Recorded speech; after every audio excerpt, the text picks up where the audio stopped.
కన్నుల ముందు శిలువ దర్శనమును పరిశుద్ధాత్ముడు ప్రత్యక్షపరిచాడు. మారు మాట్లాడలేక మోకాళ్లపై పడి ఫిన్నీ గట్టిగా కేకలు వేసి ఏడ్చాడు. తన గర్వమును పాపములను ఒప్పుకొని ప్రార్థించాడు. లోకంలో మనుషులంతా వచ్చి చూసినా, నరకంలోని పిశాచులన్నీ నన్ను చుట్టుముట్టినా నేను ఈ స్థలములో నుండి లేవను, మోకాళ్లపై నుండి ప్రార్థించటం మానను అని కేకలు వేశాడు. తన పాపస్థితికి లోతుగా పశ్చాత్తాపపడి ఒప్పుకొని ప్రార్థన చేశాడు. నూతన హృదయంను పొందాడు.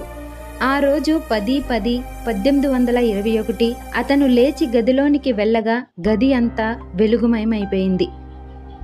ప్రభువును ముఖాముఖిగా చూశాడు. ఫిన్నీ హృదయము బద్దలై పసిపిల్లల వలె ఏడుస్తూ ప్రార్థించి తన జీవితమును పూర్తిగా ప్రభువుకు అప్పగించుకున్నాడు.